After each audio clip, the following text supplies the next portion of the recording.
what do you like to do outside of gaming? So, when you're not gaming, what do you get up to? Well, actually, I don't really move away from gaming in my spare Oh, I time. I didn't know still that. game. Yeah, so my passion these days, when I have the time, is streaming. I enjoy streaming. Shout out your name It's acidic_virus_. You on haven't found Twitch. me on Twitch. Yes, we stream Um, solely to Twitch, though. We are going to be we're in the process of doing some exclusive YouTube content, basically games that I will just play offline and record to put on YouTube because um, as something different, something that's narrative heavy driven. But yeah, I've been streaming for over 4 years now. Just coming up this week to 3 years being affiliate, which was an absolute slog to get to. I Which remember when you'll you got it. also know what that journey's Yep. like. Yeah. So but yeah, like I mean, I have a family, so I have children that I look after. I work night shift for my work, so it really kind of screws up with schedule and time is very short that's spare. But I try and stream sort of 2-3 times a week, generally towards the end of the week. Thursday and Friday afternoons are generally my guaranteed time, and then I try and do something one evening, either on a Friday or a Saturday. But yeah, I don't really step outside of gaming. That's what I enjoy What doing. what But these days, that's my gaming time, right? yeah. Like I Yeah. don't have time to game outside of when I'm streaming, other than like maybe an hour here or an hour there. So it kind of combines the two, which is quite nice. What are you streaming on Twitch? So I would categorize myself as variety at the moment.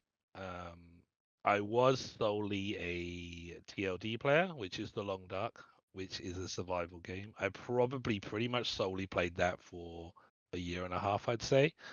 But as mentioned, that my time is pretty much the time that I have to game is my streaming availability. Then we've got into variety. So at the moment, I'm playing Icewind Dale, which is a not quite a clone, but it's in the same vein by the same company as the original Baldur's Gate.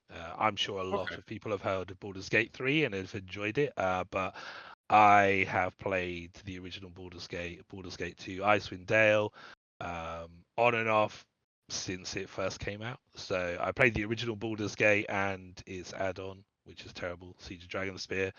Stream through that whole series. I've just finished doing Icewind Dale. We're going to do the add-on soon, and then I'll move on to Baldur's Gate 2, and then I will finally play Baldur's Gate 3, which I have been waiting to play for over a year. So we're doing that. I'm in the process of playing Dark Souls 3 at the moment.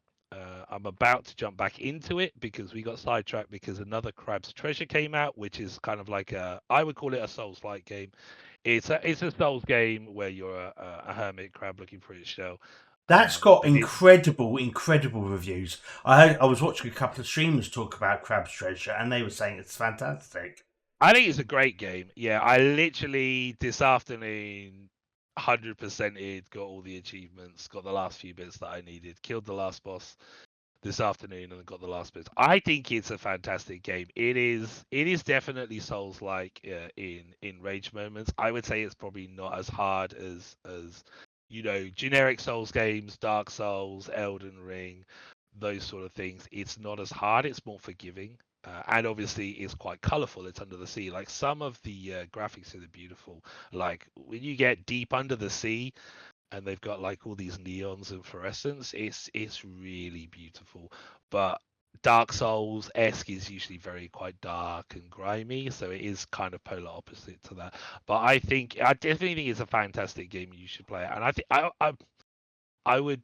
I would say it's a good introduction into the Souls game, even though it is in a way kind of opposite. But it is more forgiving than the Souls game. So yeah, about to go back into Dark Souls 3, and yeah, trying to find time to play the Long Dark still. They've got an update coming out soon, so looking forward to that. And you go competition mode, don't you, with Long Dark? Yeah, there's a small community. It's quite a niche. It's not a niche. It's an indie game. So the Long Dark is a survival game. It's basically after like an electrical storm, None of the electrics work. You are in the Canadian wilderness, and the long and the short of it is the idea is to survive as long as possible. You are measured on how warm you are, how fed you are, if you're thirsty, and your energy. And there's no other people in the game. You don't play with anyone else. It's a solo experience. There are no NPCs in the game at all. I mean, there's a story mode to the game, which is very good. Is worth a playthrough.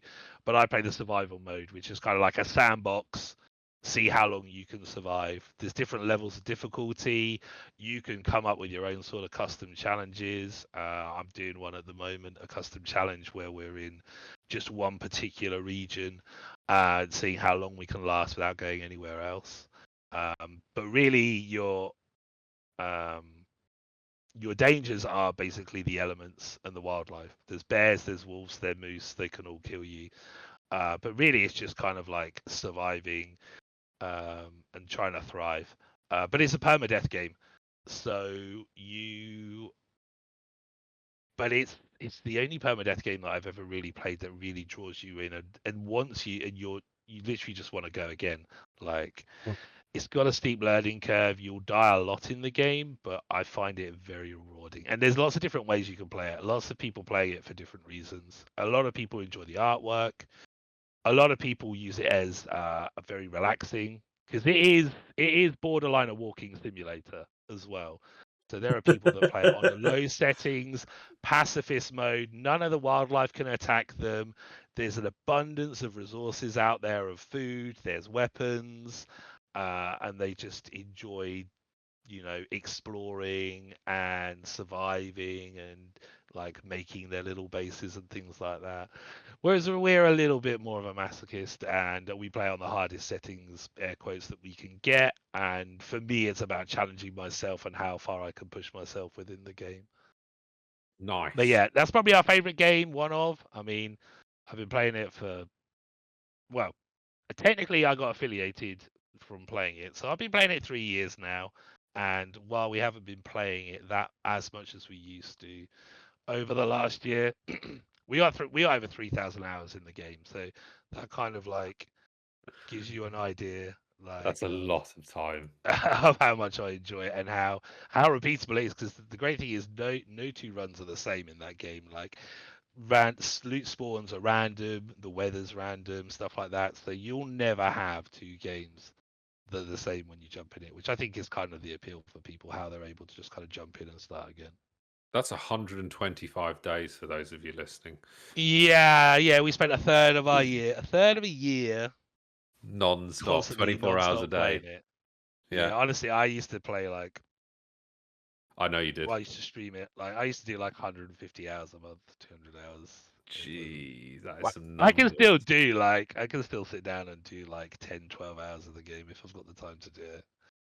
Yeah, that's the There's thing. always something to I think as we get, it's responsibilities, isn't it? I think as we got older, we've got more responsibilities and less time. But then when we do get the time, i.e. the link up, we just go absolutely hard on it on sometimes.